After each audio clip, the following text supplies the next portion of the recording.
Hi everybody, very welcome to Mentor and yet another Mentour Cadet video podcast. I hope you're all doing absolutely fantastic out there. So, for those of you who are new joiners to the channel, you might not have seen any Mentour Cadets episode.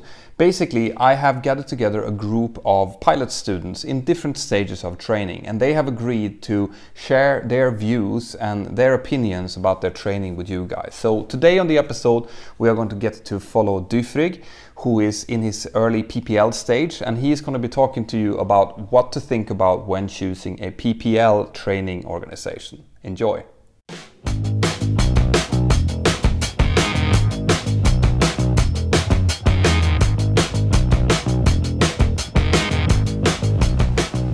Hi guys, thanks for watching, thanks for tuning in, hope you're all well. Tonight on the podcast I'm going to give you my 7 tips to choosing your first flight training organisation, your PPL school. I'm not an expert, but I went through the process and I put a fair amount of effort in, and it yielded a good result, so I thought I would share with you my process. Now, point 1 is fairly obvious and it's the easiest one really, and that is cost. Okay, so when you consider the cost that you're going to incur going for your PPL, you need to split it into a few different elements. The first and most obvious one is the rate per hour of the aircraft hire.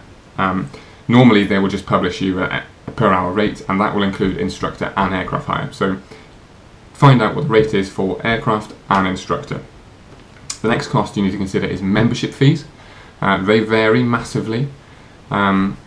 Some of them are quite cheap, some are quite expensive, but you might get a load of handy perks. Like in with mine, I got a map, that's 17 quid. So yeah, just find out what's included.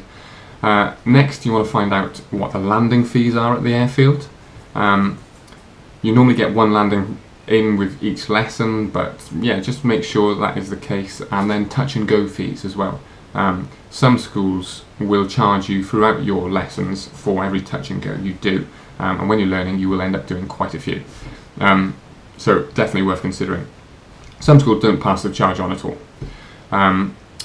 Then you want to consider the PPL ground school fees. I really recommend doing PPL ground school. It really helped me through the exams. So definitely find out how much that costs. And then also the PPL exams, because the cost of them varies as well. And also, lastly, the final cost you need to consider is the cost of the travel to and fro the airport. So once you've got a breakdown of all of these costs, put them into a nice spreadsheet and compare, and you will find out, basically you'll be able to rank them in terms of their cost, and you probably will have identified a few favourites during that process. It's important to note here that you'll get a good gauge of how much you could spend on your PPL, but you shouldn't take that figure as exactly how much you will spend. You need to base it on the minimum of 45 hours, but don't expect to spend that. A really good student at a good school with a good instructor who works hard and completes their training in a short space of time has got every chance of doing it in that 45 hours, but there can be any number of factors which might increase the amount of hours it takes for you to get your license. So yeah, use it as a gauge, don't use it as a final figure of exactly what you'll spend. So yeah, that's point 1. Once you've identified probably a few favourites, the next thing you want to do is go and visit them. And my tip for when you go and visit them, the first thing you should do is tell them what your intentions are. So the kind of second thing is the feel of that school, their attitude towards training. So when you tell them, I want to go commercial, gauge their reaction, because it really will vary. It's incredible how much it varies. Some schools are just set up for GA basically, and have maybe a slightly more relaxed attitude towards flight training, and maybe a sort of skeptical attitude towards commercial flight training. So yeah, that response that you can get will vary. If your instructor that you meet turns around and says, that's fantastic, tell me about your goals, tell me, what do you know about the journey? They gauge your response, they're happy with it, they turn around and say, brilliant, let's give you a hard PPL, let's set you up for the journey ahead, then you're on to a winner. So yeah, point 2, their attitude towards training. Point 3, how many instructors they've got. This is obviously important because hopefully they've got a fairly decent client base, and you want to complete your training quite quickly, so there needs to be a few instructors really.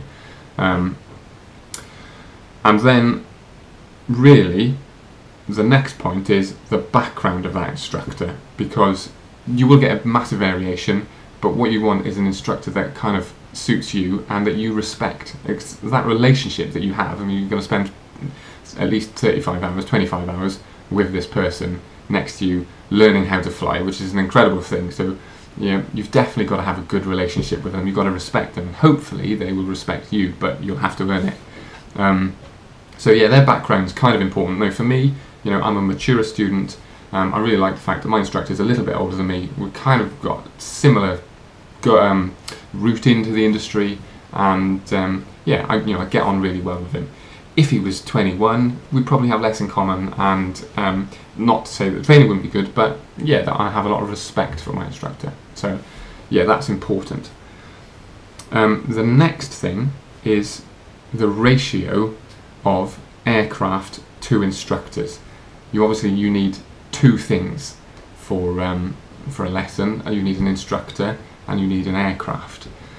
So here, if you had exactly the same aircraft as you did instructors, your instructors could all be healthy, but if you get an unscheduled bit of maintenance on one aircraft, then that potentially is disrupting your lesson.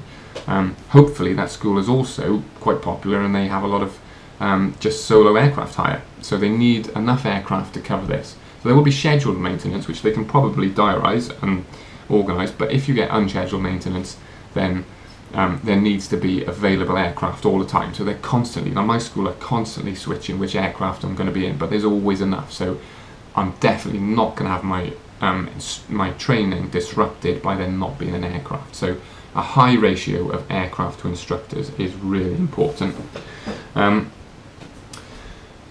What isn't important is the type of aircraft, really. Everybody's got a favourite. Personally, I love low-wing aircraft. I think they look better, they look like fighter aircraft. Yeah, I just like them. Normally it's dependent on what aircraft you were chucked in first.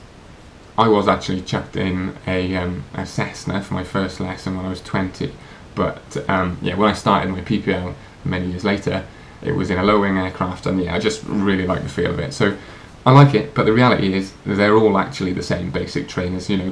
As they say, point stick forward, cows get bigger, pull it back, cows get smaller. All the instruments, everything is the same, so don't worry too much about the type of aircraft.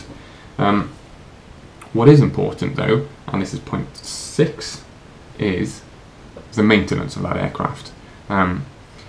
So obviously you want to go there, and you're not going to be a light aircraft engineer, so you're not going to be able to pull the aircraft apart and find out exactly in what kind of condition they're in.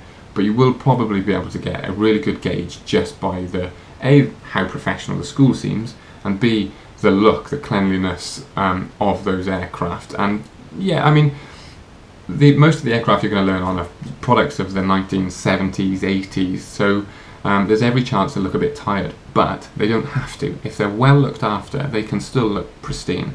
And also the inside, the avionics fit. I mean, now here in the UK, they all have to be updated to 8.33 spacing, so there's every chance that you can have half decent GPS avionics fit out in old aircraft. So yeah, that would be to your advantage. Not essential for learning to PPL, the PPL, that you have good avionics, but definitely the maintenance, the general wear and tear of those aircraft can be assessed on face value.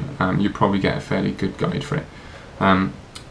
And then my last point is, what additional ratings can you do after you've completed your PPL? Because it's entirely normal. Once you've got your license, you're not going to want to go off to somewhere else. You're going to want to continue to explore that area, because you're going to be comfortable there. You're going to be comfortable in that aircraft. You're going to be comfortable with that airfield. So the reality is that you're going to want to start your hour building stage there at that same airfield. So if they offer, the IRR or the EIR, which are sort of smaller instrument ratings, or maybe your aerobatics rating, if there's a tail wheel, if there's other things that you can do to build your skill set at that school, then that is going to be an advantage to you. Mentored hour building programs, really important, so that you can build your skill set, not just your hours, as soon as you finish your PPL.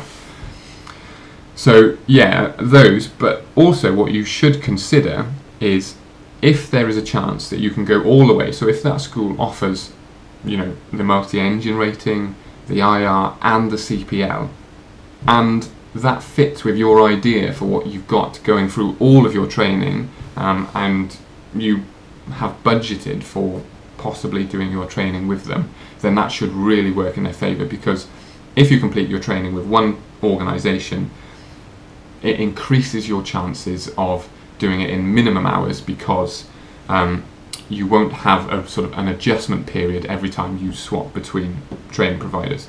Now, that's not to say that you should definitely do it that way, but that is the advantage of using one training provider. That, and the airlines won't have to chase around, or your MCC provider won't have to chase around lots of different flight training organisations to collate your flight training records. They'll all be in one spot. So for me, I can't do any commercial training at my flying school, but they're so good that it's worth it. But yeah, it should be considered what else you can do at your flight training organisation. So that's it, basically. That's my 7 tips. Hopefully they can be of use to you, and if you have any questions at all, just put them in the comments and I'll try and respond. Thank you very much for watching, guys. It's been a pleasure. See you soon.